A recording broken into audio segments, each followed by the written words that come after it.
मुझे भी नहीं पता। स्टार्ट। हेलो स्टूडेंट्स, एक बार आवाज़ कैसी आ रही है ये बता दो। आज मेरे साथ खड़े हैं OG teacher of physical chemistry Narendra Awasthi sir, जिनको आप एन अवस्थी के नाम से भी जानते हो। कमेंट से बताओ किस किस के पास ये बुक है। Come on.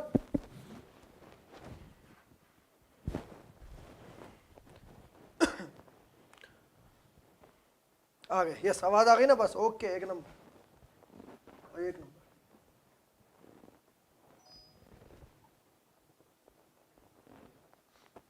कह रहे मेरे पास है, कह रहे मेरे पास है। भैया केमिस्ट्री बिल्कुल ज़ीरो है और मेरे पास है भैया। गुड, चलो। प्लानर एंड क्लास शेड्यूल मांग रहा है। आज आपकी ये समस्या हल हो जाएगी, अवस्थी सर खुद हल करेंगे।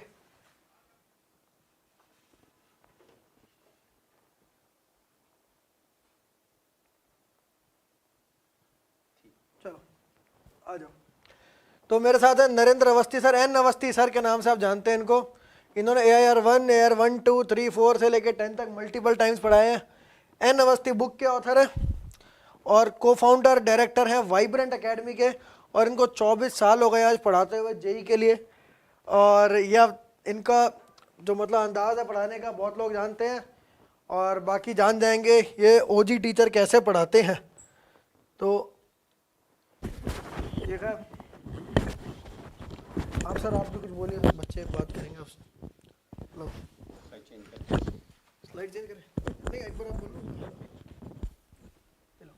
ये एक मिनट मुझे देंगे सर। ये आपके सामने यहाँ प्लानर खुला हुआ है, ठीक है। ये एक बार देखना क्लास 12th का सिलेबस है, एक बार आप ध्यान से देख लो इसको, क्योंकि 12th क्लास आपकी शुरू जब होगी तो ये चीज़ें रहेंगी, एक बार देख लो।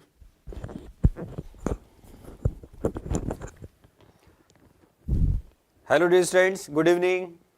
जैसा मैंने पहले बोला था और अपने यूट्यूब चैनल पे डाला था आपको, 12th क्लास के अंदर मैं ये चैप्टर्स कवर करूंगा, जिसमें फर्स्ट चैप्टर होगा हमारा रेडॉक्स, जिसका ड्यूरेशन 1 मंथ का होता है, including sheet discussion, then chemical kinetics, then thermodynamics, thermochemistry, electrochemistry, liquid solution, solid state and surface chemistry. इसमें लास्ट जो 2 चैप्टर हैं solid state and surface chemistry, ये जेई मेन के सिलेबस में नहीं है, केवल जेई एडवांस के सिलेबस में, इसलिए हमने इसको लास्ट में रखा है, ताकि जेई मेन का जो एग्जाम आपका नेक्स्ट ईयर जनवरी एंड में होने की संभावना है, उसके हिसाब से हमारा सिलेबस इन 2 टॉपिक को हटाता हूं तो ये लगभग ये अक्टूबर में ही कंप्लीट हो जाएगा, ठीक है ना। तो इसका बहुत बड़ा एडवांटेज आपको मिल जाएगा आने वाले समय में।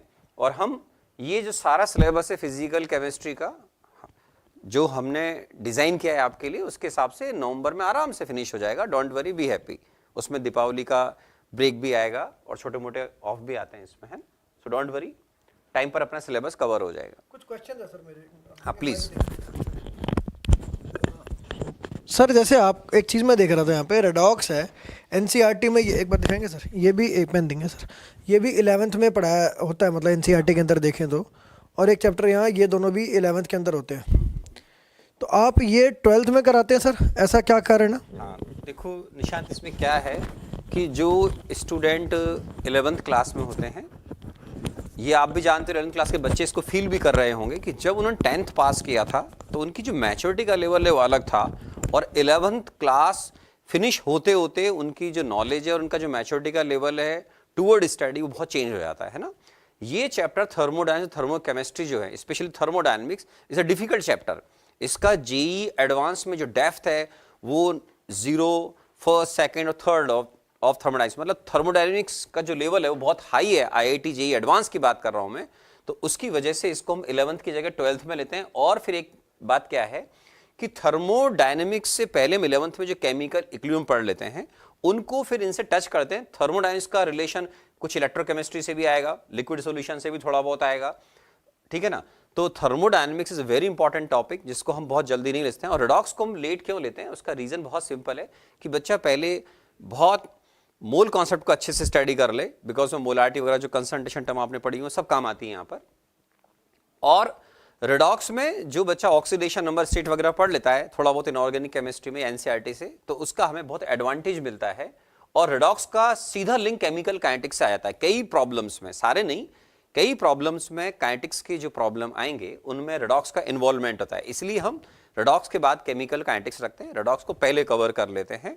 और 11th में इटसेल्फ बिकॉज हम chemical equilibrium, ion equilibrium, gas state, mole concept, atomic structure cover कर लेते हैं। 11th क्लास के हिसाब से काफ़ी हो जाता है बच्चों के लिए, है ना। यहाँ पर ये 2 चैप्टर्स काफ़ी छोटे होते हैं जो 1 मंथ में ही कवर हो जाते हैं, है ना।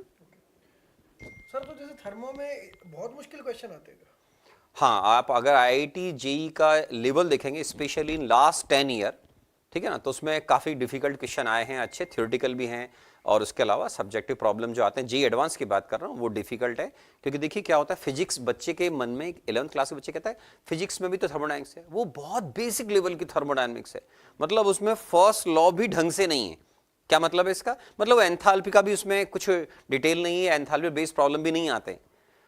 गिब्स एनर्जी है, सेकंड लॉ जो आप पढ़ते हो, एंट्रोपी है, तो इसका डिटेल बहुत ज़्यादा JEE एडवांस के सिलेबस में, और डिफिकल्ट क्वेश्चन भी आते हैं, है ना। तो थर्मोडायनेमिक्स बच्चे को 12th क्लास में हम पढ़ाते हैं, लेकिन फिजिकल केमिस्ट्री का ट्रूली स्पीकिंग सबसे डिफिकल्ट चैप्टर बच्चों को लगता है।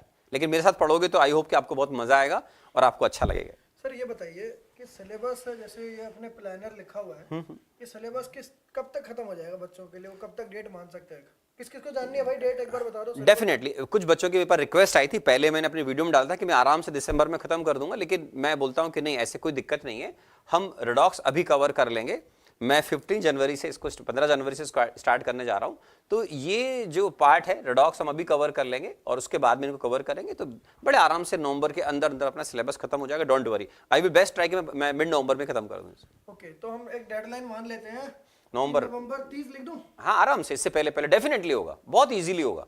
30 नवंबर 2026 हाँ, तक आपका सिलेबस बिल्कुल बिल्कुल खत्म, आराम से, आराम से। तो आप देखो ये होता है। सर एक बात मुझे बताइए, जैसे ऐसे ऑनलाइन, एक बार माइक देखिए, ऑनलाइन जो टीचर पढ़ाते हैं, तो कई बार क्या होता है कि स्टार्टिंग में नॉर्मल चलता है सिलेबस, फिर लास्ट में सिलेबस ख़त्म करने के लिए वो भगा रहते हैं बहुत तेज़। तो सर जैसे सिलेबस हम टाइम पे ख़त्म करने की कह रहे हैं, पर क्या हम उसमें बच्चों को ये शंका आ सकती है कि क्या हम उसमें लेवल तो नहीं, कंटेंट तो नहीं काटेंगे? नहीं, देखिए रीज़न है, बच्चों को नंबर ऑफ लेक्चर्स लिखे हुए हैं, तो इसमें कोई टेंशन नहीं होती है। जितने भी मैंने लिखा है अपने एक्सपीरियंस पर, प्लस माइनस 1 लेक्चर हार्डली होता है। उसका भी रीज़न क्या होता है कि कई बार हम जो शीट होती है, बिकॉज मॉड्यूल जिसको बोलते हैं हम, उसका डिस्कशन लगातार चल रहा होता है, तो कभी कभी डिस्कशन ज़्यादा हो जाता है, तो उसकी वजह से केवल 1 लेक्चर का प्लस माइनस होता है, ज़्यादा नहीं होता है। सो हर टॉपिक का अगर मैंने इसमें बता रखा कितने नंबर ऑफ लेक्चर लगेंगे, तो कोई टेंशन वाली बात नहीं है। बच्चे अगर बहुत अच्छा रेस्पॉन्ड करते हैं तो उसमें 1 लेक्चर कम में भी आराम से खत्म हो जाता है। सर पूरा आप जैसे बेसिक्स भी कवर करेंगे, एडवांस तक भी लेके जाएंगे, ऐसा रहेगा? डेफिनेटली, इसीलिए समय लगता है। इसीलिए कुछ लोग मुझे बोलते हैं थर्मोडायनेमिक्स में और थर्मोकेमिस्ट्री बहुत लेक्चर हैं, 22 हो गए, because thermochemistry is a part of thermodynamics. अगर आप इंजीनियरिंग के अंदर पढ़ेंगे तो बिकॉज इसमें स्पेशली आप रिएक्शन से रिलेवेंट स्टडी कर रहे होते हैं, तो 22 लेक्चर मतलब चाहिए होते हैं JEE मेन प्लस एडवांस को कवर करने के लिए ढंग से। बिकॉज अब क्या होता है, देखिए आज से 20 ईयर पहले की स्टोरी अलग थी। उस समय थर्मोडायनेमिक्स के नाम पर थर्मोकेमिस्ट्री केवल आती थी मेनली, लेकिन अब लास्ट 15 ईयर में थर्मोडायनेमिक्स आप देखिए question irreversible process, entropic, Gibbs energy से आने शुरू हो गए, जो बच्चे फिजिक्स में बिल्कुल नहीं पढ़ते हैं, कोई लिंक ही नहीं एक तरीके से, समझ लीजिए आप, है ना। तो सेकंड लॉ का डिटेल जो है उसको ध्यान में रखते हुए हमने नंबर ऑफ लेक्चर्स लिखे हैं, ये आराम से हो जाएगा। ये इंक्लूडिंग शीट डिस्कशन है, और मेरी बुक का लेवल 1 का डिस्कशन भी इसमें हो जाएगा। ये भी मैं ऐड कर रहा हूँ इसके अंदर। मैं एक चीज़ चेक कर रहा था यहाँ पर सर, आप देखिए 17 + 5 होता है 22, 22 इसको एक बार 88 मान लेते हैं, तो 25% मैं देख रहा हूँ आप समय देने वाले हैं थर्मो को, और दुनिया इसको 11th में पढ़ाती है, आप जो है 12th में पढ़ा रहे हैं और इतना टाइम दे रहे हैं। निशांत मैं बताता हूँ, इससे बहुत अच्छी बात बच्चों को जो रियलिटी है, आप JEE के अंदर प्रॉब्लम देखिए, जो लास्ट 15-20 ईयर के प्रॉब्लम है, जैसे जितना मुझे याद है 2021 में 4 प्रॉब्लम JEE एडवांस में थर्मोडायनेमिक्स के थे। 4 प्रॉब्लम समझते हैं किसको बोलते हैं, 2 प्योर थर्मोडायनेमिक्स और 1 क्वेश्चन काइनेटिक्स के साथ में मिक्स होकर आया, और एक जितना मुझे याद आ रहा है वो 1 क्वेश्चन इलेक्ट्रोकेमिस्ट्री के साथ में मिक्स होकर आया था। तो नहीं, 2 पैसेज प्रॉब्लम भी थी। तो ये 4 प्रॉब्लम अगर आपके एक चैप्टर से आ रहे हैं तो इसको आपको मीनिंग समझना चाहिए। 2 प्रॉब्लम जनरली आते हैं, पर 2 कभी कभी 3, 1, 4, 1, 2, 3, 4 चलता है। जनरली आप एवरेज का 2 से 3 प्रॉब्लम का लेकर चले हैं थर्मोडायनेमिक्स, थर्मोकेमिस्ट्री का JEE एडवांस के अंदर। तो ये बहुत इंपॉर्टेंट माना था, बिकॉज मार्क्स आप जानते हैं एडवांस में बहुत कम आते हैं बच्चों के, तो उस हिसाब से मैं मानता हूँ कि स्कोरिंग है, ऐसी कोई दिक्कत नहीं। और फिर इसको अच्छे से करोगे तो इसका यूज इन दोनों चैप्टर में भी हो जाएगा। आज मैं एनए सर के साथ बैठा हुआ था, तो जैसे आप 12th में ये चैप्टर्स पढ़ने वाले हैं एनए सर के साथ, एनए सर मतलब एन अवस्थी सर, तो इनके अलग अलग नाम है। एनए सर भी कहते हैं कुछ लोग, सोडियम सर भी कहते हैं कोटा में इन्हें, एनए माने सोडियम, और बाकी एन अवस्थी सर, सब पूरे पैन इंडिया में एन अवस्थी सर कहते हैं। तो जैसे ये चैप्टर्स का सीक्वेंस रहने वाला है और ये इसके प्रीरेक्विजिट्स हैं। सर एक बार आप बता सकते हैं क्यों प्रीरेक्विजिट है, इस पर थोड़ा कमेंट्स दे सकते हैं? देखिए, मोल कॉन्सेप्ट जो है बच्चे भी जानते हैं इस बात को, बेसिक कैलकुलेशन आपके हर चैप्टर के अंदर आएगी मेरे बच्चों, राइट?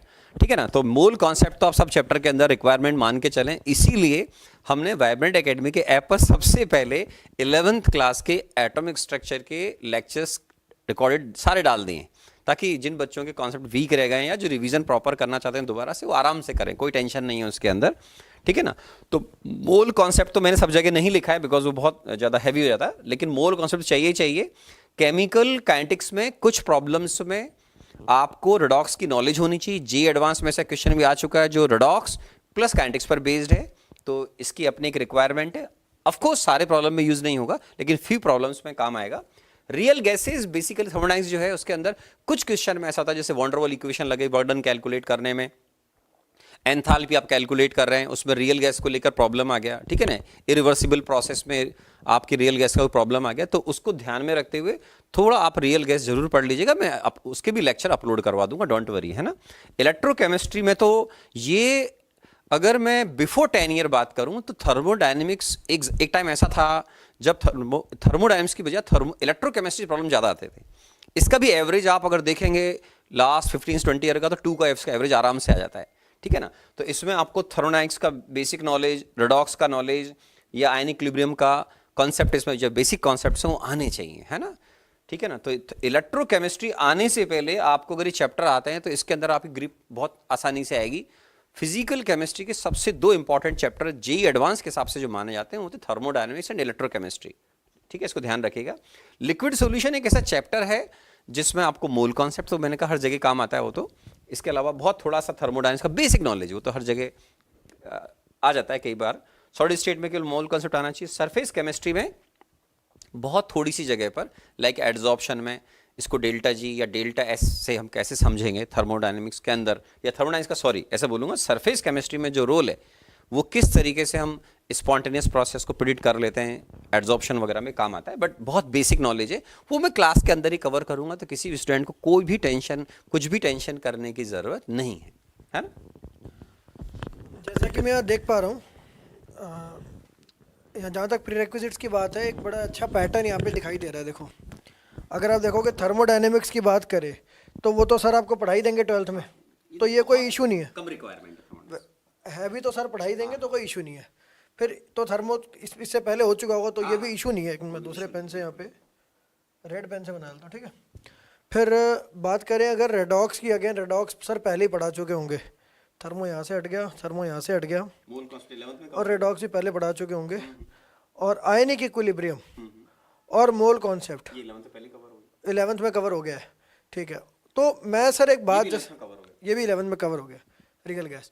तो आप एक बात देखिए कि आपको एक्चुअल में अगर आप एनए सर से पढ़ते हो, सोडियम सर मतलब एन अवस्थी सर से पढ़ते हो, तो आपको मोल कॉन्सेप्ट पढ़ के आना पड़ेगा, और इसका भी सॉल्यूशन एनए सर ने आपको दिया हुआ। Mole concept, real gas laws की जरूरत सर, जैसे बहुत बेसिक वो बच्चे जानते हैं, वॉन डेर वाल इक्वेशन होगा तो उनको टेंशन नहीं आएगी, ठीक है, कुछ भी नहीं आएगी, ठीक है। इसको भी फिर हम हटा देते हैं एक बार को, इसको टेंशन लेने की ज़रूरत नहीं है, इसको भी हटा दो लो, ठीक है। तो अगर आपके लिए मैं एक बनाऊँ स्ट्रैटेजी, तो आपको मोल कॉन्सेप्ट तो पढ़ना ही पढ़ना है, इसमें कोई नॉन नेगोशिएबल है। मोल नहीं गया तो फिजिकल भूल जाओ। और बच्चों को बता दूं कि IIT JEE के आप एडवांस के पेपर देखिएगा मेरे बच्चों, उसमें मोल कॉन्सेप्ट के साथ में जो प्रॉब्लम अटैच होकर आती हैं वो हैं, जैसे इनऑर्गेनिक केमिस्ट्री है तो इनऑर्गेनिक केमिस्ट्री की और फिजिकल केमिस्ट्री के कई प्रॉब्लम अटैच होकर आते हैं, जिसमें मोल कॉन्सेप्ट का यूज़ होता है, रेडॉक्स का यूज़ होता है। सबसे ज़्यादा मोल की बात कर रहा हूँ मैं। और आयनिक जो ऑर्गेनिक केमिस्ट्री, उसके अंदर भी कई ऐसे रिएक्शंस होंगे जिनमें आपको परसेंटेज यील्ड वगैरह कैलकुलेट करवाएंगे, मोल कॉन्सेप्ट को यूटिलाइज करवाएंगे। तो कई प्रॉब्लम ऐसे आते हैं जिनमें मोल कॉन्सेप्ट का बहुत अच्छा यूज होता है। ऑर्गेनिक केमिस्ट्री की प्रॉब्लम होते हैं ऐसे, कुछ जगह इनऑर्गेनिक केमिस्ट्री के साथ में प्रॉब्लम मिक्स होकर आते हैं ना। तो इसका हमें ध्यान रखना है कि मोल कॉन्सेप्ट और रेडॉक्स अगर आपको आ गया, इसका मतलब है आप हर तरह की कैलकुलेशन फिजिकल केमिस्ट्री के अंदर कर पाएंगे, है ना। तो मोल कॉन्सेप्ट को रिवाइज कर लें। उसके मैंने अभी बोला, मैंने सारे लेक्चर अपलोड करवा दिए वाइब्रेंट एकेडमी के ऐप पर, तो आप उनको देखना स्टार्ट करें या रिवीजन कर लें अगर आप मुझसे पहले से पढ़े हुए हैं तो, ठीक है। ये आपने डालवी सर करे हुए, सर पढ़ा रहे हैं यहाँ पर आपके सामने। हाँ मैं ही हूँ। तो ये NA सर यहाँ पे आपको N अवस्थी सर पढ़ा रहे हैं, और ये देखिए सारे मोल कॉन्सेप्ट के लेक्चर यहाँ डले हुए हैं, ठीक है। वाइब्रेंट एकेडमी की ऐप है, चैनल इसके वीडियो के डिस्क्रिप्शन में भी आपको लिंक मिल जाएगा। इस ऐप पर जाओ, ये लेक्चर्स आपको वहीं के वहीं 11th के लिए, आप 11th के जो भी बैकलॉग्स हैं, ठीक है, जो 12th के, ये ज़रूर मोल कॉन्सेप्ट के सारे लेक्चर्स करना। और भी चैप्टर्स के लेक्चर्स आ रहे हैं सर। एक आपसे रिक्वेस्ट है, पहले बच्चे से रिक्वेस्ट कर रहे हैं सर, आयनिक के लेक्चर्स आप डाल देना। तो पहले आप आयनिक के डलवा दीजिएगा। आयनिक से पहले फिर बच्चों को बोलूँगा आप केमिकल इक्विलिब्रियम को पढ़ लो। अगर आपके बहुत बेसिक्स वीक है ना, तो केमिकल देन आयनिक, है ना। केमिकल देना है, आयनिक, है ना। मैं डलवा दूंगा इसके लेक्चर, है ना। और कुछ बच्चे ये बात कर रहे हैं कि 2028 क्लास कब से शुरू हुई, मतलब ये बात कर रहे हैं 10th से 11th मूविंग स्टूडेंट की। इसके अंदर आपके लिए ना, मैंने जो मतलब डायरेक्टर्स के साथ डिस्कस किया था, OG टीचर्स के साथ, कि आपको ना वैसे मतलब, क्योंकि अभी आपके बोर्ड्स हैं, तो बोर्ड्स हो जाए उसके बाद हम आपकी क्लासेस जो है वो उस पर क्लासेस लेना शुरू करेंगे। बोर्ड दे दो पहले, और उससे पहले आपके बोर्ड में भी कुछ अगर हम कर सकते हैं तो उसके लिए हम we are working on this. तो अभी के लिए मतलब आप बोर्ड पे ध्यान दीजिए कि 10th में है जो बच्चे। मैं फिर भी इनकी जो रेगुलर क्लास है 11th क्लास के बच्चों की, वो अप्रैल से स्टार्ट कर दूंगा। Regular classes mole concept start कर दूंगा, है ना। अच्छा, एक चीज़ और मैं सबको कहना चाहता हूँ, ये कई लोग पूछ रहे थे, 2-3 क्वेश्चन आए थे, एक बार मैं बता देता हूँ उसको। एक तो 12th क्लास की फिजिकल की क्लास शुरू कब हो रही है, तो यहाँ पर हम लिख रहे हैं 15 तारीख, ठीक है, 15 जनवरी। 14 तारीख को मकर संक्रांति होती है, देव उड़ जाएंगे तो आप भी उड़ जाना, आप भी पढ़ाई करना बढ़िया से, ठीक है ना। कुछ बच्चों के अगर बैकलॉग रहेंगे तो रिवीजन कर लें, है ना, वो रिवीजन कर लें। 15 जनवरी 2026 को आपका क्लासेस स्टार्ट होएंगी, और सिलेबस खत्म, ये 12th क्लास के लिए है, बिल्कुल सही। और ख़त्म होएंगी ये, इससे पहले ख़त्म हो जाएंगी नवंबर, डेफिनेटली यहाँ 30 लिख रहे हैं, इससे भी 2026 से पहले कर देंगे, ठीक है। अच्छा, एक चीज़ और मैं आपको बताना चाहता हूँ, यहाँ पे कुछ बातें पूछते होते हैं स्टूडेंट्स। एक तो ध्यान देना, सारे लोग बहुत ध्यान से सुनना, कि जो आपको मैंने दिखाया कि 11th के रिकॉर्डेड लेक्चर्स मिलने वाले हैं, ठीक है, वो भी आपको इसी बैच में मिलेंगे। अलग से कोई बैच, एक ही बैच लेना आपको, एक ही बार, ठीक है। 11th के रिकॉर्डेड लेक्चर्स मिलने वाले हैं। सेकंड है, मैं लिख देता हूँ, मैं अपने सारे टॉपिक के रिकॉर्डेड लेक्चर मिलेंगे, सारे 11th के रिकॉर्डेड लेक्चर मिलेंगे, ठीक है। क्या क्या मिल रहा है आपको 11th के रिकॉर्डेड लेक्चर्स। अब आप सोचो, पूरे इंडिया में थर्मो और रेडॉक्स है ना, तो ये तो 11th में मतलब NCERT में माने जाते हैं, तो ये तो आपके बैकलॉग है ही नहीं, क्योंकि सर तो इनको 12th में पढ़ाते हैं। और रेडॉक्स आपका अभी 15 तारीख से चालू हो जाएगा, थर्मो आपको 12th में पढ़ाया जाएगा। तो ये चैप्टर आपको एक्स्ट्रा मिल रहा है 12th के अंदर, अगर आप उस पर्सपेक्टिव से देखें तो ये मिलेगा, और ये सब कुछ लाइव पढ़ाया जाएगा। अगर पहले भी पढ़ा हुआ तो मेरे साथ रिवीजन करके देखिएगा, बहुत मजा आएगा। अगर किसी स्टूडेंट को लगता है कि उसने भाई 11th क्लास में या उसने पढ़ा है वास्तव में थर्मोडायनेमिक्स, तो मेरे साथ रिवीजन करके देखिएगा, आपको डिफरेंस नज़र आएगा, आपको बहुत अच्छा लगेगा। आई होप सो, ठीक है। अगर आपने कहीं से भी पहले थर्मो पढ़ा और क्या रहने सर से पढ़ लिया, N अवस्थी सर से, तो आपको पढ़ने के बाद पता चलेगा आपने कुछ पढ़ा ही नहीं था पहले। नहीं, मैं पर मैं ऐसा बोलूँगा क्योंकि मैं सर का लेवल जानता हूँ। तो ये आपको पूरी 12th यहाँ से, एक रेडॉक्स से लेकर के आपको पूरी 12th काइनेटिक्स वगैरह सब सर लाइव पढ़ाएंगे, और 30 नवंबर से पहले आपका सिलेबस ख़त्म करेंगे। और ये जो फीस है, कई लोग पूछ रहे थे ये मंथली फ़ीस है क्या, तो ये फ़ीस मंथली नहीं है, ये फ़ीस है एनुअल फ़ीस। ये आपके पूरे साल तक के लिए फ़ीस है, जिसके अंदर टेस्ट सीरीज़ भी है। हाँ जी, टेस्ट सीरीज़ भी है, फिजिक्स केमिस्ट्री मैथ्स है। आप देखिए सारे OG टीचर्स, PJ सर और Chauhan sir, MS Chauhan sir, N Awasthi sir और VK जायसवाल सर। आप ये सोचिए कि जो तीनों आपकी बालाजी वाली बुक्स आती हैं, पता मैं आपको एक बात यहाँ कहना चाहता हूँ वाइब्रेंट एकेडमी पर। सर मैंने एक चीज़ देखी है, क्योंकि आप तीनों इतने ज़मानों से एक साथ हैं, खासकर केमिस्ट्री में, तो आपकी कोऑर्डिनेशन भी रहती है कि आपको पता है कि हम सबको साथ में काम करते हुए वैसे भी पढ़ाते पढ़ाते साथ में जो लगभग हमको 21 ईयर से ज़्यादा हो चुके हैं हम सभी लोग जो आपको यहाँ दिख रहे हैं। और पढ़ा रहे हैं 21 साल यस 21 साल से हम साथ में पढ़ा रहे हैं। ठीक है, 21 साल से साथ में पढ़ा रहे हैं। और वाइब्रेंट एकेडमी की स्थापना 21 प्लस लिख देते हैं ना। और वाइब्रेंट एकेडमी की स्थापना हुई थी आज से 17 साल पहले। तो ये आपकी एनुअल फीस है, इसमें आपको इन सारे टीचर से लाइव पढ़ने का मौका मिल रहा है। You should not miss this chance. और एक बात और कि आज एनए सर की तरफ से, ठीक है, आपको आज रात 11, यहाँ मैं लिख रहा हूँ, यहाँ लिख रहा हूँ सर, 11:59 PM तक आपको इस पर, अगर आप जाके, एनए सर का नाम है, एनए माने सोडियम होता है, तो सोडियम, स्पेलिंग गलत मत लिखना, SODIUM, सोडियम कोड अगर आप यूज़ करते हो तो आपको ये जो 4500 है इस पर आपको ये 3800 का पड़ जाएगा। एंड मैं आपको ये भी बताना चाहता हूँ कि इस कोर्स की फ़ीस इवेंचुअली, मेरी बात बहुत सीरियसली लेना, इसकी फ़ीस, इसकी वर्थ 7000 से भी ज़्यादा, इसकी वर्थ तो लाखों में, आप सोच नहीं सकते आपको क्या मिल रहा है। मगर अभी 4500 फीस चल रही है और इवेंचुअली धीरे धीरे 7000 हो जाएगी। आपके लिए आज सोडियम सर ने आके लाइव आके आपको प्लानर बताया और साथ में आपके लिए ये 3800 रुपीज़ में आप इसको आज ज्वाइन कर सकते हैं। डिस्काउंट कोड हो गया, बिल्कुल हो गया। और कोड है सोडियम, SODIUM, ठीक है। इसको आप वाइब्रेंट एकेडमी की ऐप है, ठीक है, प्ले स्टोर पर है, वीडियो के डिस्क्रिप्शन में से ज्वाइन कर सकते हो। फिजिकल मॉड्यूल्स की बात कर रहे हैं बहुत जल्दी, बल्कि आप हमारी ऐप पर देख सकते हैं, वो भी लाइव हो चुके हैं फिजिकल मॉड्यूल, आप उसको परचेज करना शुरू कर सकते हैं। और हर बच्चे के लिए PDF मॉड्यूल तो हम फ्री कर ही देंगे, ठीक है। एनीथिंग एल्स, कोई और 5 मिनट और। क्लास कब से चालू होंगी? 15 तारीख से, ठीक है, 15 जनवरी से। और आपको प्लानर भी मैंने यहाँ दिखा दिया है, ठीक है। और अगर आपको क्लास की टाइमिंग भी हम बल्कि स्केड्यूल ही कर देंगे आजकल में, कल क्लास स्केड्यूल कर देंगे सर, है ना? हाँ जी। तो कोई टाइम आपने देख रखा है 15 तारीख को कितने बजे टाइम होगा? 15 तारीख को आप ये 3:15 बजे के आसपास, 3:15 बजे, ठीक है। एक बार आपको फाइनल टाइमिंग मैं ऐप पर डाल मैं नहीं चाहता किसी से टाइम क्लैश करे एक्चुअली में, है ना? ठीक है ना? तो ठीक है, 3:15 टेंटेटिव मान के चल सकते, 3:15 जनवरी, ठीक है, दोपहर 3:15 बजे आपकी क्लास शुरू होएगी।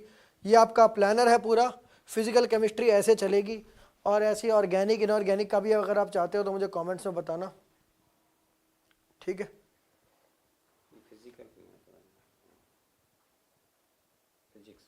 फिजिक्स और मैथ्स कब होगी उसके लिए भी मैं बहुत जल्दी लाइव स्ट्रीम करूंगा। अभी मैं फिजिकल केमिस्ट्री की बात कर रहा हूँ। सारे सब्जेक्ट मिलेंगे इसमें, सारे सब्जेक्ट, और सारे सब्जेक्ट के 11th के रिकॉर्डेड लेक्चर्स आपको हम दे रहे हैं, इसी प्राइस पे आ जाएंगे, सारे इसी में ही आ जाएंगे। सिर्फ फिजिकल के लिए नहीं, सारी लाइव क्लासेस होंगी, 12th क्लास पूरी लाइव और 11th पूरी रिकॉर्डेड आपको मिलने वाली है। बल्कि उसके अंदर भी 11th जो रिकॉर्डेड मिल रही है उसमें भी कुछ लाइव डिस्कशंस, कुछ लाइव सेशंस भी टीचर्स आपके लिए करेंगे।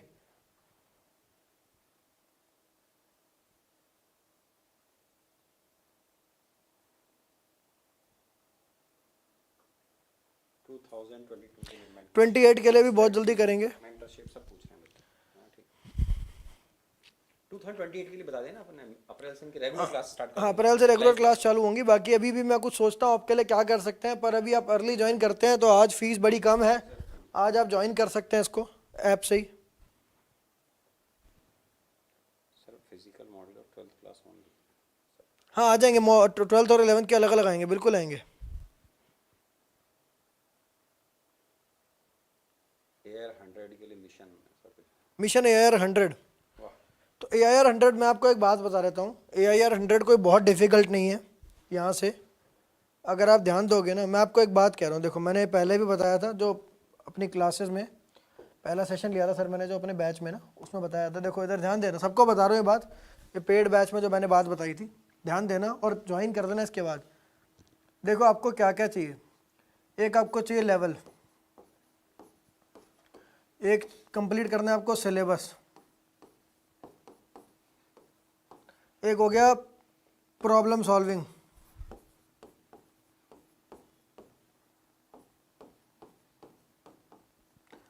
और लास्ट आ गया पेपर सॉल्विंग। अगर ये 4 चीज़ें आपने अच्छी कर दी ना तो AIR1 ईजी है। बस लेवल पे ध्यान रखना। तो मैं आपको एक बात कहना चाहता हूँ, अगर आप इस बैच से जुड़ते हो तो आपके लेवल की फिक्र करने की ज़रूरत नहीं है आपको, ठीक है। इसमें बच्चों को अपने एक्सपीरियंस एक चीज़ शेयर करता हूँ। मेरे बच्चों आपने देखा भी होगा, और इस कमी पर या इस वीक पॉइंट पर वर्क करना कि अधिकतर बच्चे हर चैप्टर की स्टार्टिंग में उनके एनर्जी का लेवल बहुत अच्छा होता है किसी भी सब्जेक्ट में, लेकिन अधिकतर बच्चों को तो नहीं बोलूँगा, लेकिन काफ़ी बच्चों का एनर्जी का लेवल किसी भी सब्जेक्ट के चैप्टर के एंड तक पहुँचते पहुँचते कम हो जाता है। तो वो कभी कम मत होने देना, क्योंकि कभी कभी इंपॉर्टेंट चीज़ें चैप्टर के एंड में आती हैं। और आपको डेली, जो निशांत भैया ने बोला आपके ने कि ये करना है, मैं बोलता हूँ इसको बहुत इजी लैंग्वेज में सिलेबस कवर करना चाहिए। लेवल मतलब जितने भी आपको दिए जाएंगे मॉड्यूल वगैरह में वो सारे कंप्लीट करने चाहिए। सबसे इंपॉर्टेंट है टाइम टू टाइम रिवीजन करना, और क्लासेस को मिस मत करो, क्योंकि आपने देखा होगा बहुत से बच्चे बोलते रहते हैं मेरा बैकलॉग है बैकलॉग। क्यों है? क्योंकि आपने टाइम के साथ में आप नहीं चले, इसलिए गड़बड़ हो गई है ना। तो लाइव क्लासेस रेगुलर करें और रिवीजन पे बहुत फोकस करें और डेली प्रॉब्लम सॉल्व करें। जरूरी नहीं कि आप तीनों सब्जेक्ट के डेली सॉल्व कर पाएं, फिजिक्स मैथ्स के कर रहे हैं या मैथ्स केमिस्ट्री कर रहे हैं या केमिस्ट्री मैथ्स कर रहे हैं या फिजिक्स कर रहे हैं, व्हाटएवर, लेकिन डेली प्रॉब्लम को आपको अगर सॉल्व करते रहेंगे तो आपको इसका बहुत एडवांटेज मिलेगा। आप प्रैक्टिस में रहेंगे तो आपके सक्सेस के चांसेस बहुत ब्राइट होंगे, बहुत ज़्यादा होंगे। एक बच्चा सवाल पूछ रहा है, बुक आपसे पढ़ेगा, थ्योरी पढ़ेगा, उसके बाद वो बुक करेगा या मॉड्यूल करेगा या कैसे करेगा? मैं उसको बिल्कुल गाइड करूंगा क्लास के अंदर कि मॉड्यूल मतलब जिसको हम नॉर्मल लैंग्वेज शीट भी बोलते हैं, वो मैं आपको प्रोवाइड करूंगा, ठीक है ना। उसमें लेवल 1 भी होगा, 2 भी होगा, क्वेश्चन बैंक भी होगा, जेई के प्रॉब्लम भी होंगे लास्ट फ्यू ईयर्स के, है ना, मेन प्लस एडवांस के, तो वो भी देंगे आपको।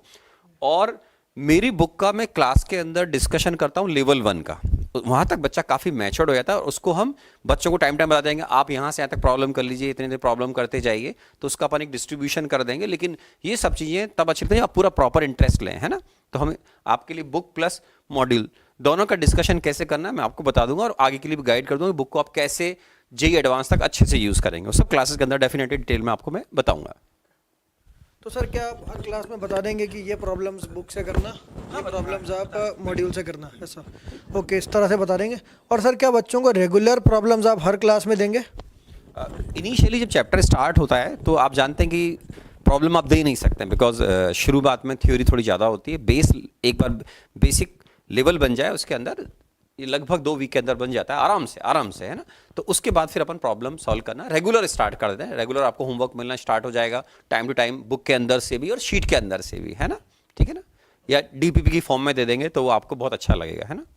तो रेगुलर आपको जैसे चैप्टर स्टार्ट हो जाएगा 1-2 वीक के बाद, फिर आपको कभी होमवर्क मांगने की जरूरत नहीं पड़ेगी, आपको बहुत सारा होमवर्क मिलेगा। Don't worry, be happy.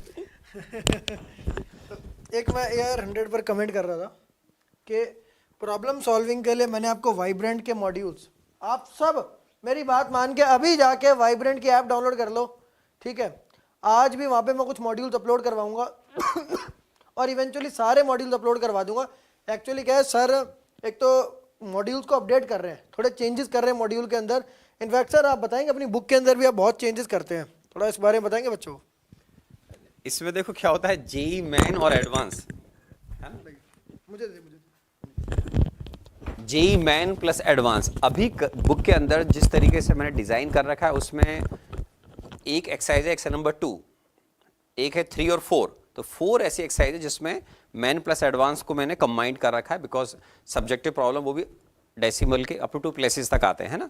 तो लेवल 1 होता है आपके पूरे बेसिक कॉन्सेप्ट को क्लियर करने के लिए। आप बहुत ऑनेस्टली अगर लेवल 1 कर लेंगे तो उसमें मैं जिस सीक्वेंस में पढ़ाता हूँ उसके हिसाब से आपके सारे प्रॉब्लम अगर सॉल्व हो गए तो इसका मतलब होता है आपने जेई मेन का सिलेबस कवर कर लिया। वहाँ से आपको एक कॉन्फिडेंस आएगा कि how I can crack JEE main.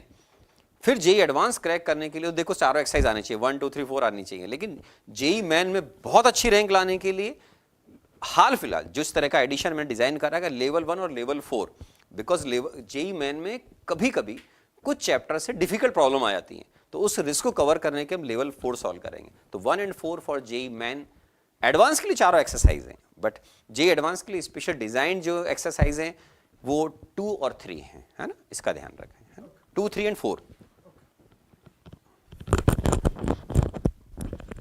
तो मॉड्यूल्स अपलोड हो रही हैं अभी के अभी। मॉड्यूल्स के लिए ऐप डाउनलोड कर लो और ये बैच भी ज्वाइन करो, ठीक है। सिलेबस आपका सोचो, मेजॉरिटी सिलेबस तो 12th में ही था, वो आपका कवर हो ही रहा है। 11th के आपको बैकलॉग में मिल गए हैं। मैं आपको एक चैलेंज देता हूँ, मेरी बात ध्यान से सुनना। अभी मैं जनवरी में आपसे बात कर रहा हूँ, ठीक है, फरवरी बचेगा, मार्च बचेगा, आपके पास 3 पूरे महीने हैं। मैं आपको ये बता रहा हूँ, आप इसमें कम से कम 50-60% ऑफ 11th ख़त्म कर सकते हो, ठीक है। इतना टाइम है। 11th में लोग मौज करते हैं, स्टार्टिंग में ना धीरे धीरे चलता है, एंड में स्पीड होता है। 11th में इतना सिलेबस होता नहीं है। आप 3 महीने में 50 तो मिनिमम बता रहा हूँ मैं जो आप कर सकते हो, इसलिए जोर लगा के अभी 50 अभी हो जाएगा।